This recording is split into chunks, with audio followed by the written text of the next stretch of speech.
নমস্কার বন্ধুরা, জ্যোৎস্না রীতিকথায় আইটি নতুন পর্বে তোমাদের সকলকে স্বাগত জানাই। বন্ধুরা, সামনেই আসছে বিশ্বকর্মা পুজো। এই বিশ্বকর্মা পুজো কত তারিখে পালন করা হবে তার পূর্ণাঙ্গ সময়সূচি জানবো, এবং একটা জিনিস লক্ষ্য করে দেখবে যে বিশ্বকর্মা পুজোর তারিখ এক থাকে কিন্তু দিন পাল্টে যায়। কেন এই দিন পাল্টে যায় তা আমরা জানবো।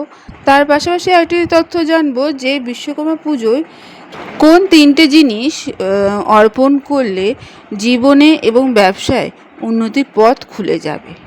তাই স্কিপ না করে পুরো পর্বটি দেখো। ভালো লাগলে অবশ্যই শেয়ার করে দেবে, লাইক করে দেবে, পাশে বেল আইকনটিকে প্রেস করে রাখবে যাতে পরবর্তী ভিডিও নোটিফিকেশন সবার আগে তোমাদের কাছে পৌঁছে যায়।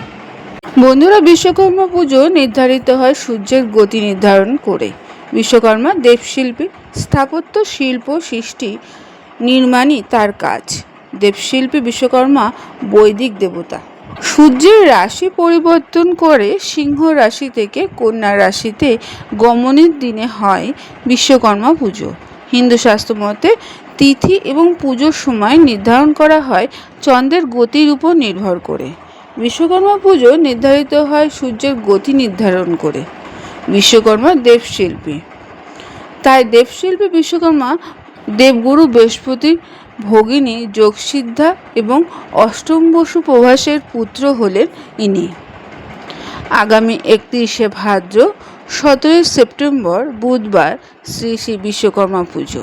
বন্ধুরা, বিশুদ্ধ সিদ্ধান্ত পঞ্জিকা অনুসারে 31শে ভাদ্র 17 সেপ্টেম্বর বুধবার তিথি ভাদ্র কৃষ্ণপক্ষ, একাদশী রাত 11টা 40 পর্যন্ত থাকবে।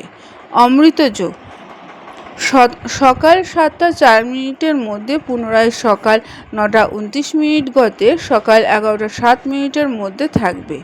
আবার অমৃতযোগ থাকবে দুপুর 3টে 9 থেকে বিকেল 4টা 46 পর্যন্ত।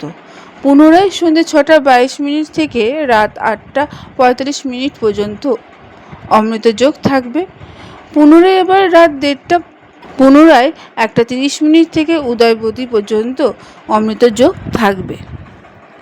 মহেন্দ্রযোগ দুপুর 1টা 32 থেকে দুপুর 3টে 9 পর্যন্ত, রাত 8টা 45 থেকে রাত 10টা 20 পর্যন্ত মহেন্দ্রযোগ থাকবে।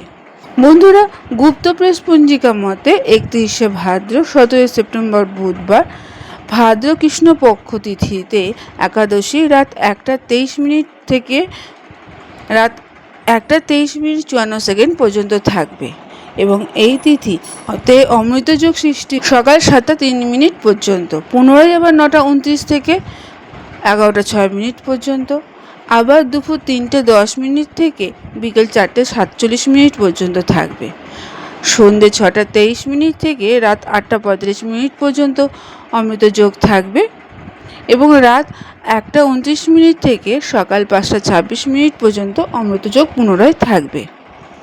মহেন্দ্রযোগ সৃষ্টি হচ্ছে দুপুর 1টা 32 থেকে 3টে 10 পর্যন্ত, পুনরায় 8টা 45 থেকে রাত 10টা 20 পর্যন্ত মহেন্দ্রযোগ থাকছে। বন্ধুরা, বিভিন্ন কারখানা, কর্মস্থল, দোকান, বাণিজ্য, অফিস, এমনকি অনেক বাড়িতেই বিশ্বকর্মা পুজোর আয়োজন করা হয়ে থাকে। শিল্পের দেবতা হিসেবে বিশ্বকর্মাকে শুধু পুজো করলেই হয় না, চাই কিছু টোটকা মেনে চলা। এই টোটকা পালন করলে কেবল দেবতার কৃপা নয়, জীবনে ব্যবসায় উন্নতির পথ খুলে যায়। যেমন ধরো, ঘুড়ির টোটকা। বিশ্বকর্মার হাতে ঘুড়ি তো থাকেই।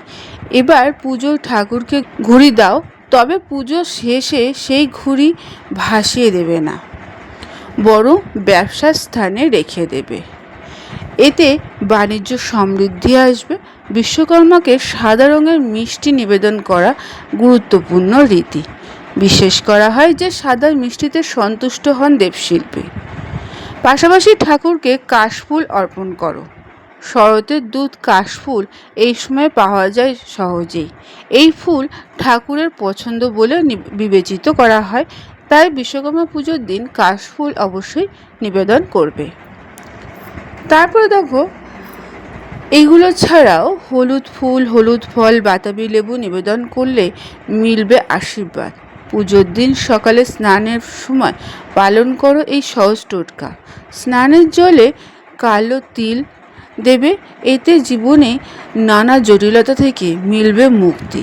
তাই এই ছোট ছোট টোটকাগুলো অবশ্যই বিশ্বকর্মা পুজোর দিন পালন করবে। বন্ধুরা, আজকের পর্বটি এখানেই শেষ করলাম।